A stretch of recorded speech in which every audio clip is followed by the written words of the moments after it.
ঠিক আছে, সামনাসামনি এসে কেউ মিট করে নাই। মেসেজ দিলে তো আমি কয়জনের মেসেজে রিপ্লাই দিব, তাই না? তো তেমনটা বিদায় হয় নাই দেখে আমি এটা বাদ দিয়ে দিছি, বাট ওটা মাথা থেকে সরাই ফেলছি যে আমি কোনো প্রবাসী ছেলেকে বিয়ে করবো না। বাংলাদেশে থাকবো, যদি চাই বাঙালি মেয়ে বাংলাদেশ থেকে কিছু করতে চাই, তো তার জন্য প্রবাসী চিন্তা মাথা থেকে বাদ। প্রবাসীদের যে মিথ্যা মিথ্যা আশা দিচ্ছেন, জি না, আমি কাউকে মিথ্যা কোনো আশা দিই নাই, সেটা আপনি ভুল বলতেছেন। অবশ্যই মিথ্যা আশা দিচ্ছেন, অসম্ভব, আমি কাউকে মিথ্যা আশা দিই না। তাদেরকে আশা দিচ্ছেন আপনি। জি না, আমি কাউকে এখন আশা দিই না। তারা তো অনেক, আপনার ভুল ধারণা।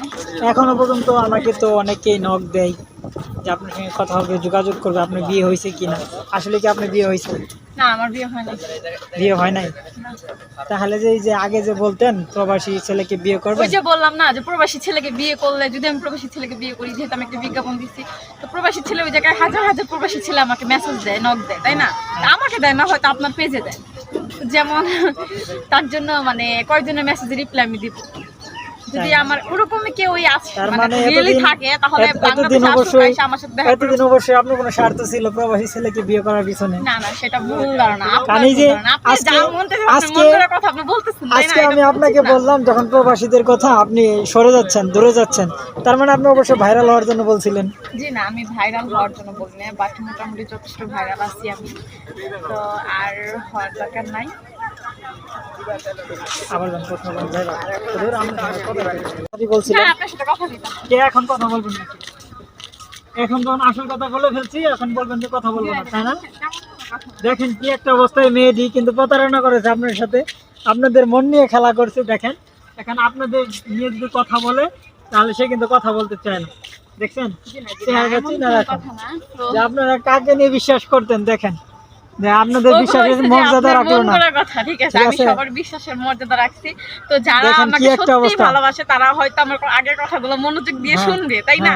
শোনার পরে বুঝতে পারবে আসলে এই কথাটা সত্যি না মিথ্যা। ঠিক আছে, আপনার মন করা কথা। এই যে আপনি প্রবাসীদের কথা বললে, এই যে আপনি যাইতেছেন কথা বলতে চান না, এটা তো হইলো না।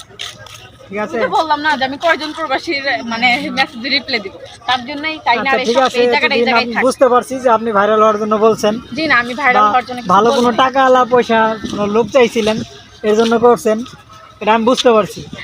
নাতে আজকে এইভাবে দেখা হয়ে গেল, আপনি কথা বলতেছেন না, প্রবাসীদের নাম বলে চলে যাচ্ছেন, তাদের তো আপনি মনটা ভেঙে দিচ্ছেন। যে আমি তো বলছি এটা মন ভাঙার কি হলো, আমি তো সেটাই বুঝি না। আপনারা তো আমি বারবার বলতেছি, তাই না, যে আমি কয়জন তারা তো আশা করছিল, ওই যে সবচেয়ে বেশি ভালোবাসছে বা আমার এখনো চাই মন থেকে, তার এখন বাংলাদেশে এসে আমার সাথে দেখা করতে, আপনার সাথে দেখা করলে আমার পাবে। তাই? জি, এটাই আপনার লাস্ট কথা? এটাই আমার লাস্ট কথা, আর কোনো কথা বলবেন না? দেখেন কি একটা অবস্থা, সে আর কোনো কথা বলবে না। কেমন আছেন? এই তো আলহামদুলিল্লাহ ভালো আছি ভাই, আপনি ভালো আছেন? এই তো ভালো, আপনাকে তো অনেকদিন পরে দেখলাম। আমার সবাই অনেকদিন পরেই দেখে, আমি বাসায় থাকি, বাসা থেকে বের হই না, বাট তাই কেউ দেখে না। আগে তো আমার অডিয়েন্সরা আপনার ভিডিও দেখতো, আপনাকে খুঁজতো, ইদানিং আপনাকে ভুলে গেছে, আপনি নাকি হারিয়ে গেছেন। হ্যাঁ হারিয়ে গেছে, যে বললাম এখন